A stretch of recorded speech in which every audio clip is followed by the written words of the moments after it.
Hello everyone. आज हम फिर से एक नई टॉपिक के साथ आए हैं। सॉरी, बहुत दिनों से मतलब कोई पोस्ट नहीं हुआ है, पर आज के बाद हम रोज़ पढ़ेंगे। आज जैसे कि हम ग्रामर पढ़ रहे थे, हमारा जो भी ख़त्म हुआ था, पर आज हम एक नई टॉपिक के बारे में पढ़ेंगे और वो टॉपिक है वाक्य, जिसे हम सेंटेंस कहते हैं। तो इस वाक्य के आधार पर हम पढ़ेंगे कि वाक्य क्या है, उसके प्रकारभेद क्या हैं, किस तरह से आप एक सही वाक्य बना सकते हैं। ठीक है दोस्तों, चलिए आज का क्लास स्टार्ट करते हैं। दोस्तों, हम जो भी हम बात करते हैं वो एक वाक्य के माध्यम से करते हैं। तो ये वाक्य हमारा क्या करता है? वाक्य मनुष्य के भाव या विचार के पूर्ण अभिव्यक्ति करती है, वो वाक्य होती है। यानी आपके जो भाव हैं, आप जो सोच रहे हैं, अगर वो आप पूर्ण रूप से किसके आगे प्रस्तुत करें तो उसको हम क्या कहेंगे? उसको हम वाक्य कहेंगे। ये तो वाक्य का जो ऑफिशियल डेफिनेशन नहीं है, फिर भी इसे हम वाक्य कहेंगे। वाक्य क्या है? अगर हम सहज रूप से समझे इसको, तो ये क्या है? जो वाक्य हमारे भाव या विचार का पूर्ण अभिव्यक्ति बताती है, उसको हम वाक्य कहेंगे। अब हम पढ़ेंगे कि वाक्य क्या है, इसका अक्षरिक अर्थ क्या है। एक तो हमने जाना कि वाक्य जो हमारी है वो हमारे विचार या हमारे भाव को पूर्ण रूप से प्रकाश करती है। यहाँ पर है वाक्य की परिभाषा क्या है दोस्तों। देखिए, लिखा है शब्दों का व्यवस्थित रूप जिससे मनुष्य अपने विचारों का आदान प्रदान करता है, उसे वाक्य कहते हैं। यानी जिस माध्यम से शब्दों का एक व्यवस्थित रूप, मतलब एक सिस्टमेटिक वे होती है उसमें, और उसी के अनुरूप मनुष्य क्या करता है? अपने विचार का आदान प्रदान कहता भी है और सुनता भी है, उसको हम क्या कहते हैं? वाक्य कहते हैं। एक सामान्य वाक्य में क्रमशः कर्ता, क्रम, क्रिया होते हैं। एक वाक्य को बनाने के लिए आपको 3 चीज की जरूरत है। एक होती है कर्ता, एक होती है कर्म और एक होती है क्रिया। कर्ता कौन है? जो काम करता है वो होता है कर्ता। कर्म कौन होता है? जो किया जाता है। और क्रिया क्या है? जो काम होता है। जैसे कि गीता पुस्तक पढ़ी, तो यहाँ पे कौन पढ़ रहा है? गीता। तो गीता क्या बन गया? कर्ता। क्या पढ़ रही है? पुस्तक। तो पुस्तक क्या बन गया? हमारा कर्म। और गीता क्या कर रही है? पढ़ रही है। तो पढ़ना हमारा क्रिया बन गया। तो एक वाक्य को बनाने के लिए आपको 3 चीज की जरूरत है, कर्ता, क्रिया, कर्म। और जो वाक्य हैं उसके मुख्यतः 2 अंग होते हैं। एक होता है उद्देश्य और एक होता है विधेय। आगे जाके हम उद्देश्य विधेय के बारे में जानेंगे। तो हमने ये जाना कि वाक्य क्या है? एक शब्दों का व्यवस्थित रूप है। अगर इसको सहज रूप से समझे तो वो क्या है कि सार्थक उक्तियों के समाहार को हम वाक्य कहेंगे। एक सार्थक उक्ति मतलब कोई अर्थ होना चाहिए। आप कुछ भी बोल रहे हैं, अगर उसमें अर्थ है तो उसको हम वाक्य मानेंगे। तो सार्थक उक्तियों के समाहार को हम क्या कहेंगे दोस्तों? हम उसको वाक्य कहेंगे। उद्देश्य और विधेय पढ़ने से पहले हम पढ़ेंगे वाक्यांश क्या है। वाक्यांश क्या है दोस्तों? वाक्य का अंश। इसको अगर आप अलग करते हैं वाक्यांश को, तो क्या बनेगा? वाक्य का अंश। कोई एक ऐसा अंश होगा जो वाक्य के अंतर्गत है, वाक्य के अंदर है, पर उसका एक अंश लिखा गया है। जैसे कि हम पढ़ते हैं पद्यांश, गद्यांश। पद्यांश क्या है? पद का एक अंश। गद्यांश क्या है? गद्य का एक अंश। उसी प्रकार वाक्यांश क्या है? वाक्य का एक अंश। ध्यान दीजिए, वो कहता है कि शब्दों के ऐसे समूहों को जिसका अर्थ तो निकलता है किंतु पूरा अर्थ नहीं निकलता। इसके पहले हमने क्या पढ़ा कि वाक्य क्या करता है? हमारे मन के भाव को पूर्ण रूप से प्रकाश करती है। पर यहाँ वाक्यांश क्या होता है? उसमें अर्थ होता है, वो अर्थ के साथ आता हो, पर उसमें पूरा अर्थ नहीं निकलता, उसको हम वाक्यांश कहते हैं। जैसे कि दरवाजे पर कौन खड़ा है? अगर दरवाजे पर कहा गया है कोने में, वृक्ष के नीचे, देखिए इसका एक अर्थ है, वृक्ष के नीचे यानी पेड़ के नीचे, हमें पता है, पर इससे हमें अपने जो विचार है, अपने जो भाव हैं, वो पूर्ण रूप से प्रकाश नहीं हो रहे हैं, इसको हम वाक्यांश कहेंगे। तो वाक्यांश यही है, वाक्य का एक छोटा सा अंश, उसको हम वाक्यांश कहेंगे। चलिए दोस्तों, अब आगे बढ़ते हैं। आगे क्या है? कर्ता और क्रिया के आधार पर वाक्य के भेद। हमने इससे पहले पढ़ा कि वाक्यों को बनाने के लिए कर्ता और क्रिया और कर्म की जरूरत है, पर यहाँ पे कर्म की बात नहीं है। कौन है? कर्ता और क्रिया की बात कर रहे हैं। एक आपका है सब्जेक्ट और आपका एक है वर्ब। उनको लेकर सेंटेंस के भेद कितने हैं? तो कर्ता और क्रिया के आधार पर वाक्य के 2 भेद हैं। एक है उद्देश्य और एक है विधेय, जिसको हम सब्जेक्ट और प्रेडिकेट के नाम से जानते हैं। इंग्लिश में अगर आप पढ़ते हैं तो उसमें उद्देश्य जो है वो आपका सब्जेक्ट है और जो विधेय है वो प्रेडिकेट पार्ट में आता है। सब्जेक्ट और प्रेडिकेट के रूप में हम इसको पढ़ते हैं। तो कर्ता और क्रिया के आधार पर वाक्य के कितने भेद हैं? 2, एक है उद्देश्य और एक है विधेय। अब हम जानते हैं कि उद्देश्य क्या है, विधेय क्या है। देखिए, जिसके बारे में बात की जाए उसे उद्देश्य कहते हैं और जो बात की जाए उसे विधेय कहते हैं। इसको सब्जेक्ट, उद्देश्य जो होता है सब्जेक्ट होता है और विधेय जो होता है हमारा प्रेडिकेट होता है। उदाहरण को देखिए, जैसे कि मोहन प्रयाग में रहता है, एक वाक्य है मोहन प्रयाग के बारे में। तो किसके बारे में बात की जा रही है? तो मोहन के बारे में। तो यहाँ पे मोहन हमारा क्या हो जाएगा? उद्देश्य। और क्या बात की जा रही है? कि वो प्रयाग में रहता है, तो प्रयाग में रहता है हमारा क्या हो जाएगा दोस्तों? विधेय। तो उद्देश्य और विधेय में यही अंतर है। और इसको आप इस तरह से समझ सकते हैं कि जिसके बारे में बात की जाए, मोहन के बारे में बात की जा रही थी तो मोहन उद्देश्य बन गया, और जो बात की जाए वो विधेय है, तो प्रयाग में रहता है तो ये आपका क्या हो बन जाएगा दोस्तों? ये आपका विधेय के अंतर्गत आएगा। दोस्तों, आगे पढ़ने से पहले हम पढ़ेंगे कि वाक्य यानी सेंटेंस क्या है, उपवाक्य जिसे हम क्लॉज कहते हैं वो क्या है। वाक्य और उपवाक्य के बारे में पढ़ेंगे। तो पहले हम जानेंगे वाक्य क्या है। हमने पढ़ा कि वाक्य क्या है? शब्दों का ऐसा सार्थक समूह जो एक पूर्ण विचार व्यक्त करता हो और स्वतंत्र रूप से खड़ा हो सकता है, उसको हम वाक्य कहेंगे। यानी एक संपूर्ण वाक्य को हम क्या कहेंगे? कि सार्थक समूह को, पूर्ण रूप को हम वाक्य कहेंगे। इसकी संरचना कैसी होती है? इसकी संरचना, इसमें कम से कम एक कर्ता और एक विधेय यानी क्रिया होती है। एक हमारा कर्ता और एक क्रिया होना अनिवार्य है। उदाहरण के लिए, जैसे कि मैं स्कूल जाता हूँ, यह एक पूर्ण वाक्य है। तो वाक्य क्या है इसको ध्यान दीजिए, ये एक वाक्य है। तो इसको बनाने के लिए संरचना यानी गठन या बनाना, इसको बनाने के लिए, एक वाक्य को बनाने के लिए हमें क्रिया और किसकी जरूरत है? कर्ता और क्रिया की जरूरत है। उपवाक्य यानी क्लॉज, क्लॉज किसे कहेंगे? जो क्लॉज है हमारा वो क्या होगा? यह भी कर्ता और क्रिया वाले शब्दों का समूह है, लेकिन यह एक बड़े वाक्य का भाग होता है। यानी एक पूर्ण रूप से वाक्य नहीं है। इसको हम क्या कहेंगे? वाक्य का एक भाग, एक आधा हिस्सा होता है, उसे हम उपवाक्य कहते हैं। एक ऐसा पद समूह होता है जिसका अपना अर्थ हो, जो एक वाक्य का भाग हो, जिसमें उद्देश्य और विधेय हो, उसको हम उपवाक्य कहलाते हैं। इसको आपको याद रखना है कि उपवाक्य क्या है? एक ऐसा पद समूह है यानी पदों का समूह है जिसका अपना अर्थ हो, जो अपने साथ अपना अर्थ रखते हो, सार्थक हो, जो एक वाक्य का भाग हो। और वो क्या होना चाहिए? एक वाक्य का भाग हो और उसमें उद्देश्य और विधेय दोनों हो, उसको हम क्या कहेंगे? उसको हम उपवाक्य कहेंगे। उदाहरण के लिए, मैं स्कूल जाता हूँ क्योंकि मुझे पढ़ना है, ये हमारा उपवाक्य है। ठीक है। उपवाक्य यानी क्लॉज के भी भेद हैं। एक होता है आपका मुख्य उपवाक्य, एक हमारा होता है मुख्य या प्रधान उपवाक्य जिसे हम इंडिपेंडेंट क्लॉज कहते हैं, और दूसरा होता है हमारा आश्रित या गौण उपवाक्य जिसे हम डिपेंडेंट क्लॉज कहते हैं। इंडिपेंडेंट क्लॉज यानी मुख्य या प्रधान उपवाक्य क्या है? यह एक पूर्ण वाक्य की तरह काम करता है। जैसे कि मैं स्कूल जाता हूँ, उदाहरण के लिए हमने वही उदाहरण देखिए, जो उदाहरण हमने देखा था, मैं स्कूल जाता हूँ क्योंकि मुझे पढ़ना है। इसमें देखिए प्रधान उपवाक्य क्या होगा? जो इंडिपेंडेंट होगा, जो किसी के ऊपर डिपेंड नहीं करेगा। उसमें क्रिया भी कर्ता भी होता है और क्रिया भी होता है। जैसे कि मैं स्कूल जाता हूँ, ये पूर्ण वाक्य की तरह काम करता है। पूर्ण वाक्य की तरह ये जो होता है पूर्ण वाक्य की तरह काम करेगा। इसे हम क्या कहेंगे? मुख्य उपवाक्य। और आश्रित और या गौण उपवाक्य क्या है? जो इंडिपेंडेंट होगा, जो अपने अर्थ को पूरा करने के लिए दूसरे वाक्य के ऊपर निर्भर होता है, उसे हम आश्रित कहेंगे। यह अपने आप को पूर्ण अर्थ देता है और मुख्य उपवाक्य पर निर्भर करता है। जैसे कि क्योंकि मुझे पढ़ना है, क्योंकि मुझे पढ़ना है इसलिए मैं स्कूल जाती हूँ। तो ये जो मैं स्कूल जाता हूँ क्योंकि मुझे पढ़ना है, तो क्योंकि मुझे पढ़ना है ये क्या है? आपके आश्रित उपवाक्य हैं। ठीक है। इसको ध्यान में रखना कि जो क्लॉज हैं उसमें इंडिपेंडेंट क्लॉज कौन है और डिपेंडेंट क्लॉज कौन से हैं। अब हम पढ़ेंगे उस जो उपवाक्य को हमने पढ़ा, उस उपवाक्य के और जो भेद हैं, जो क्लॉज हैं, जो आश्रित उपवाक्य हमने पढ़ा, जो इंडिपेंडेंट क्लॉज है, वो जो है उसके 3 भेद हैं। एक है हमारा जो नाउन क्लॉज जिसको हम संज्ञा उपवाक्य कहते हैं, दूसरा हमारा है विशेषण उपवाक्य जिसको हम एडजेक्टिव क्लॉज, और तीसरा हमारा है क्रिया विशेषण उपवाक्य जिसको हम एडवर्ब क्लॉज कहते हैं। उसके बारे में पढ़ेंगे कि क्या है क्या नहीं। ठीक है।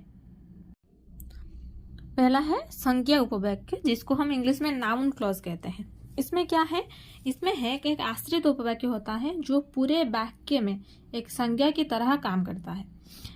एक ऐसा शब्द होगा जो वाक्य में संज्ञा की तरह काम करता है, यानी एक कर्ता या सब्जेक्ट होता है, कर्म ऑब्जेक्टिव या पूरक जो कॉम्प्लीमेंट के रूप में आ सकता है।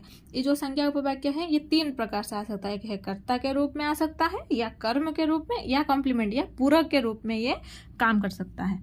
ठीक है दोस्तों, ये जो नाउन क्लॉज होती है संज्ञा उपवाक्य, इसकी पहचान किस तरह से हो सकती है, इसको जानोगे कैसे ये कि ये जो शब्द हैं ये संज्ञा क्लॉज है, सॉरी नाउन क्लॉज है। अक्सर आप देखोगे कि जो, क्या, कैसे, क्यों, कब, जहाँ, कोई, चाहे, ऐसे शब्द जो हैं इसे शुरू होते हैं। हमारे जो नाउन क्लॉज संज्ञा उपवाक्य है इसी शब्द से शुरू होते हैं। ये अकेले पूरा अर्थ नहीं दे सकता और एक मुख्य उपवाक्य का हिस्सा होता है। ये मतलब ये पूर्ण अर्थ के साथ नहीं आता है। जैसे कि मुझे पता है कि तुम क्या चाहते हो, जैसे कि मुझे पता है कि तुम क्या चाहते हो, ये जो की के बाद जो आया तुम क्या चाहते हो, ये आपका क्या बन जाएगा, नाउन क्लॉज। ठीक है दोस्तों, तो ये हमारा क्या बन जाएगा, नाउन क्लॉज बन जाएगा। हमारा हो गया नाउन क्लॉज संज्ञा उपवाक्य। अब हम पढ़ेंगे विशेषण उपवाक्य, जिसको हम इंग्लिश में एडजेक्टिव क्लॉज कहते हैं।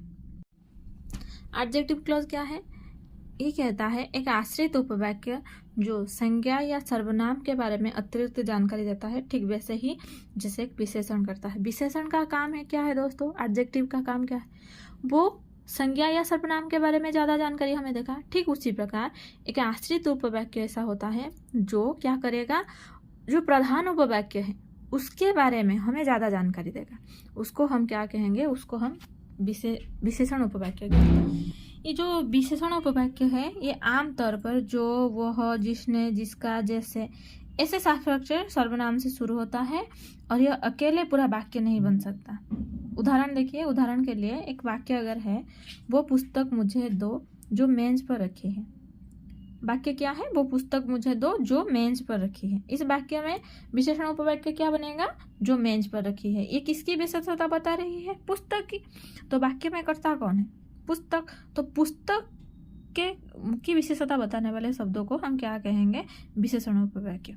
ठीक है, इसी प्रकार के वाक्य अगर हो सकते हैं, जैसे कि वो आदमी जो कल आया था आज भी आया है। इसमें विशेषण उपवाक्य कौन होगा, जो कल आया था। ये क्या बनेगा, उस आदमी के बारे में हमें ज़्यादा जानकारी दे रही है। इसको हम विशेषण उपवाक्य या एडजेक्टिव क्लॉज कहेंगे। लास्ट उपवाक्य क्या है, क्रिया विशेषण उपवाक्य, जिसे हम एडवर्ब क्लॉज कहते हैं। क्रिया विशेषण उपवाक्य क्या है, एक आश्रित उपवाक्य होता है जो मुख्य वाक्य में किसी क्रिया विशेषण या दूसरे क्रिया विशेषण की विशेषता बताता है। जैसे कब, कहाँ, क्यों, कैसे या किस हद तक कोई काम हुआ। ये जब, क्योंकि, यदि, यद्यपि, जहाँ, जैसे आदि कंजक्शन से शुरू होता है। इस वाक्यों को हम अतिरिक्त संदर्भ में, इसको हम क्या कहेंगे दोस्तों, क्रिया विशेषण उपवाक्य कहेंगे। तो ये क्या काम करता है, ये क्या करेगा कि जो आश्रित उपवाक्य होता है उसके जो क्रिया है, विशेषण है और दूसरे जो क्रिया विशेषण है उसकी विशेषता अगर बताता हो तो इसको हम क्या कहेंगे, इसको हम कंजक्शन कहेंगे। सॉरी, इसको हम एडवर्ब क्लॉज या क्रिया विशेषण उपवाक्य कहेंगे जो कंजक्शन से शुरू होता है। उदाहरण के लिए देखिए, जब वर्षा हो रही थी तब मैं कमरे में था, ये समय बता रहा है। तो ये क्या होगा, आपका क्रिया विशेषण उपवाक्य होगा। क्रिया विशेषण काम क्या करता है, यह क्रिया विशेषण की तरह क्रिया के अन्य विशेष शब्दों के साथ उसको संबंध बताता है। उसकी शुरुआत अक्सर क्योंकि, जब, यदि, यद्यपि जैसे शब्दों से होती है। और ये क्या करेगा, यह अकेले वाक्य नहीं बना सकता, इसे मुख्य उपवाक्य की आवश्यकता होती है। ये निर्भर करती है, जो हमारा जो मेन क्लॉज होता है, जो हमारा प्रधान उपवाक्य होता है उसके ऊपर आश्रित होता है। जैसे कि यद्यपि बारिश हो रही है फिर भी बाहर गर्मी है। इस प्रकार के, जहाँ वहाँ वो गए, उनका स्वागत हुआ, स्थान बता रहे हैं। इस प्रकार के जो होंगे वाक्य होते हैं, इनको हम एडवर्ब क्लॉज या क्रिया विशेषण उपवाक्य कहेंगे। ये तो हमारा हो गया वाक्य और उपवाक्य, यानी जो सेंटेंस और जो क्लॉज है उसके बारे में। इतना आपको समझ में आ गया होगा। अब हम आगे बढ़ते हैं, आगे पढ़ेंगे कि वाक्य जो है उसके प्रकार भेद किस प्रकार से हुए हैं।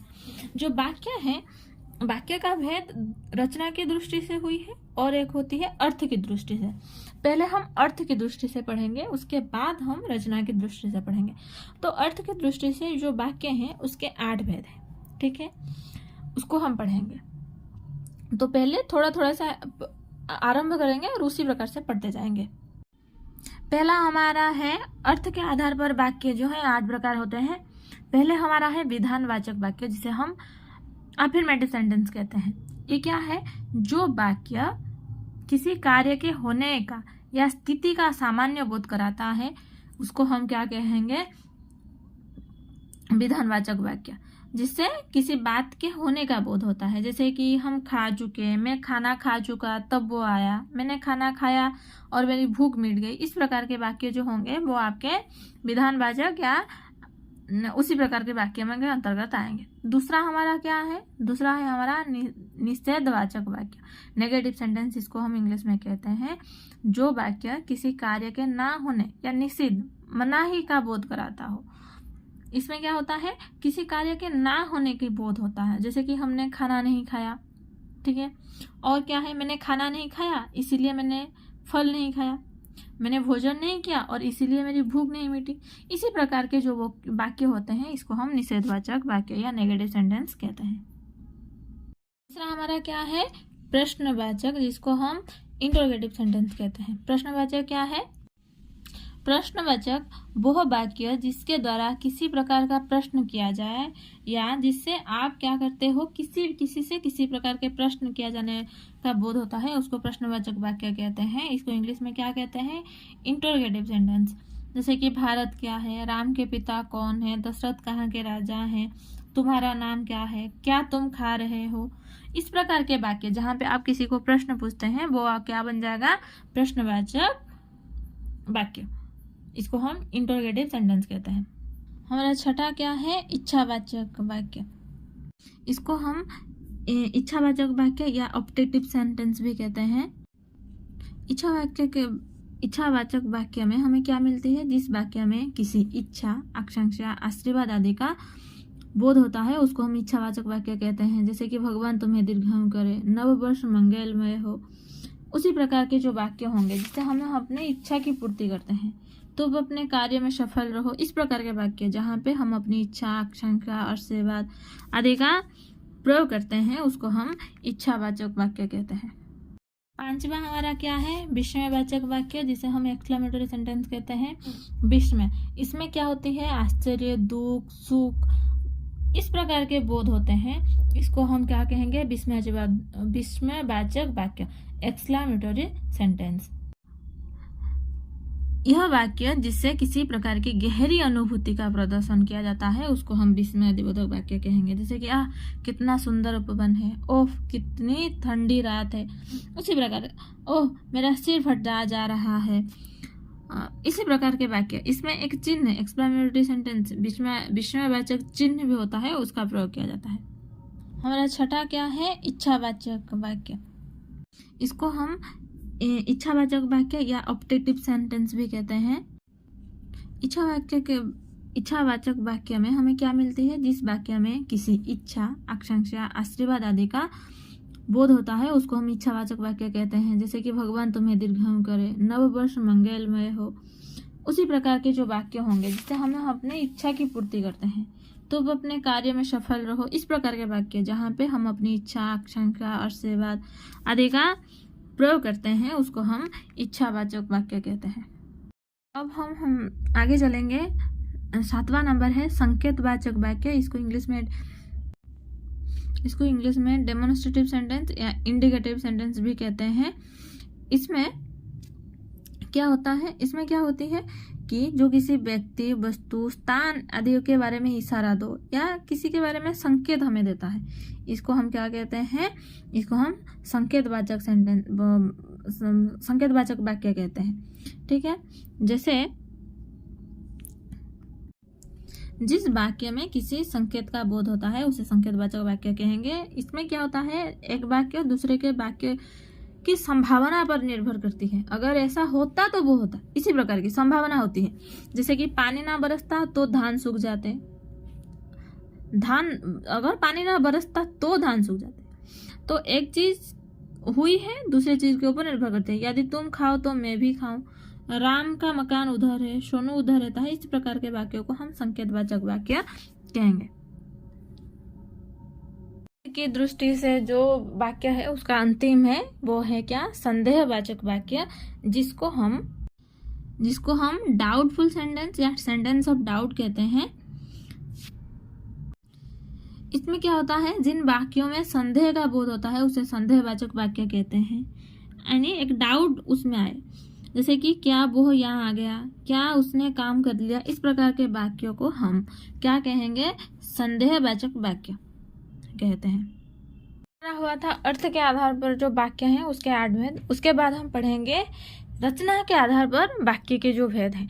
रचना के आधार पर वाक्य के 3 जो है वाक्य हमें देखने को मिलते हैं। एक है सरल वाक्य, मिश्र वाक्य और संयुक्त वाक्य, जिसको हम इंग्लिश में सिंपल सेंटेंस, कंपाउंड सेंटेंस और कॉम्प्लेक्स सेंटेंस के नाम से पढ़ते हैं। ठीक है, चलिए आगे पढ़ेंगे। तो पहला हमारा क्या है दोस्तों, पहला हमारा है सरल वाक्य या साधारण वाक्य, जिसको हम सिंपल सेंटेंस कहते हैं। इस प्रकार के वाक्य क्या होते हैं, जिन वाक्यों में एक ही विधेय होता है उसे सरल वाक्य या साधारण वाक्य कहते हैं। इस वाक्य में एक ही क्रिया होती है, तो क्रिया क्या होगी, एक ही होती है, तो उसको हम क्या कहेंगे, सरल वाक्य। जैसे कि मुकेश पढ़ता है, राकेश ने भोजन किया। इस प्रकार के वाक्य, इसमें क्या है, एक ही क्रियापद है। इसमें क्रिया कौन है, पढ़ना। दूसरे वाक्य में क्या है, भोजन। तो इस प्रकार के वाक्य जो है हमारे सरल वाक्य के अंतर्गत आएंगे। सरल वाक्य में क्या होता है दोस्तों, एक क्रिया रहती है, एक कर्ता रहता है। ठीक है, उसमें उद्देश्य भी होता है और विधेय भी रहते हैं। उसी प्रकार के वाक्यों को हम सरल वाक्य कहेंगे। इस वाक्य में एक एक उद्देश्य अर्थात कर्ता और विधेय अर्थात क्रिया होती है। तो जो हमारा जो हमारा उद्देश्य है वो कर्ता होंगे और जो विधेय होते हैं वो क्रिया होते हैं। ये साधारण या सरल वाक्य के अंतर्गत आते हैं। चलिए हम नेक्स्ट की ओर चलेंगे। तो हमारा दूसरा क्या है, संयुक्त वाक्य। संयुक्त वाक्य यानी हमारा, जिसे हम इंग्लिश में कंपाउंड सेंटेंस कहते हैं।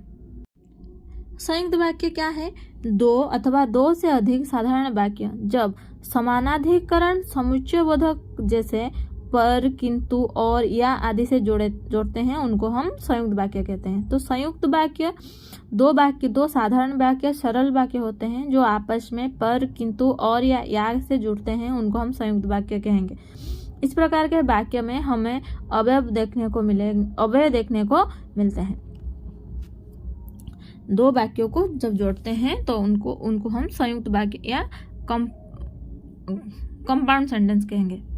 जो समानाधिकरण क्या है, इसको याद रखिए। समानाधिकरण यानी यहाँ पर संयुक्त वाक्य के प्रत्येक वाक्य अपने अपनी स्वतंत्र सत्ता बनाए रखते हैं। यानी किसी वाक्य और दूसरे वाक्यों के ऊपर निर्भर नहीं है, स्वतंत्र होते हैं। वह एक दूसरे पर आश्रित नहीं होते हैं, किसी के ऊपर डिपेंड नहीं होंगे। जैसे कि हम पढ़ रहे थे ना कि अगर वर्षा होती तो फसल हानि होती। वर्षा नहीं हुई है, फसल हानि नहीं हुई है, एक वाक्य दूसरे वाक्य के ऊपर आश्रित है। पर संयुक्त वाक्य में इस प्रकार से नहीं होंगे। वो क्या नहीं होंगे, वो स्वतंत्र होते हैं। एक वाक्य दूसरे वाक्य के ऊपर आश्रित नहीं होता है। इसको केवल एक अव्यय के द्वारा जोड़ा जाता है। उन स्वतंत्र वाक्यों को मिलाया जाता है 2 अव्यय के द्वारा। मुख्य वाक्य और स्वतंत्र वाक्य, जो मुख्य और स्वतंत्र वाक्य का व्याकरण में समानाधिकरण उपवाक्य भी कहते हैं। इनको हम समानाधिकरण उपवाक्य भी कहेंगे। ठीक है, इसमें दोनों वाक्य समान अधिकार के होते हैं। इसमें जो है वैसा ही है। ठीक है दोस्तों, ये तो संयुक्त वाक्य जो है हमारे जो कंपाउंड सेंटेंस है उसके रूप है। पर इसके भी भेद हैं। कितने भेद हैं, कंपाउंड सेंटेंस के 4 भेद हैं। ठीक है, एक एक करके पढ़ेंगे। तो पहला है संयोजक।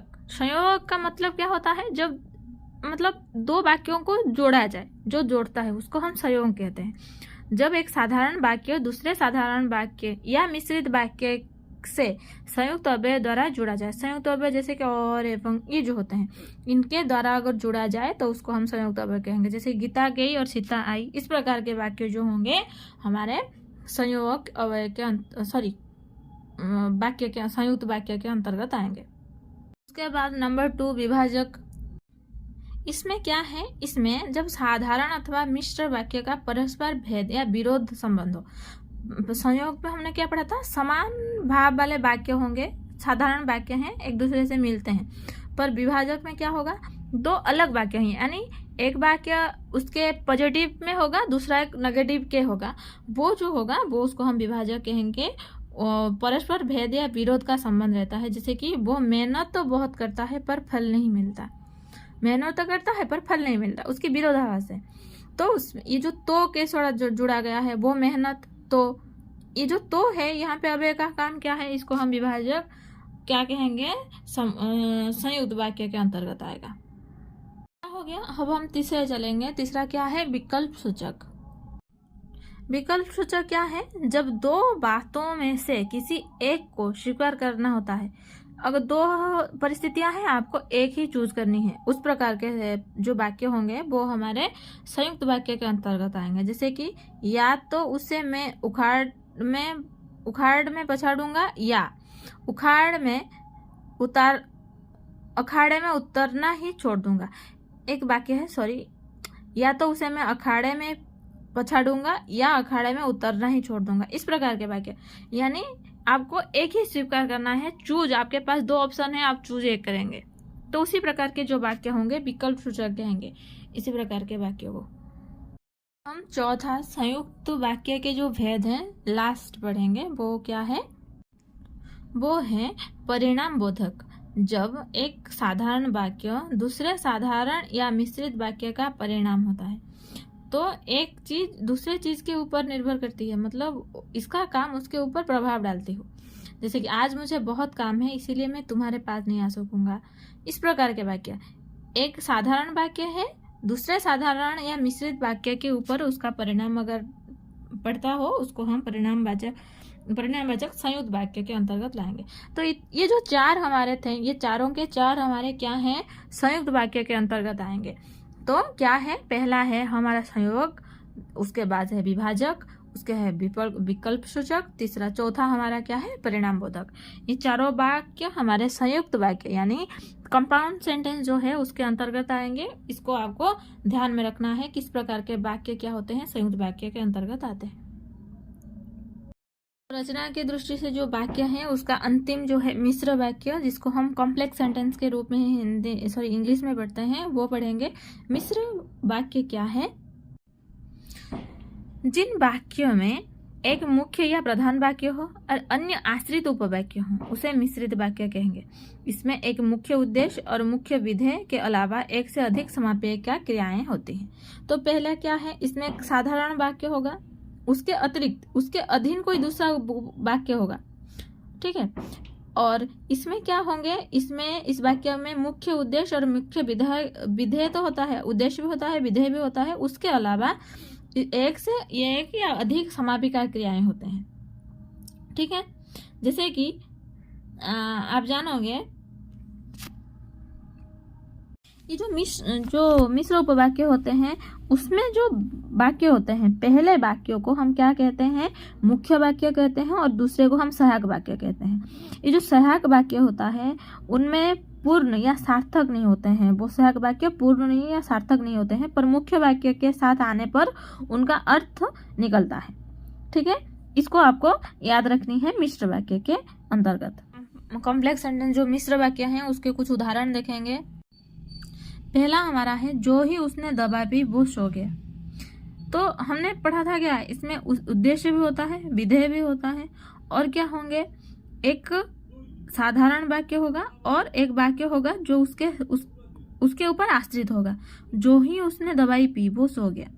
उसी प्रकार यदि परिश्रम करोगे तो उत्तीर्ण हो जाओगे। मैं जानता हूँ कि तुम्हारे अक्षर अच्छे नहीं बनते।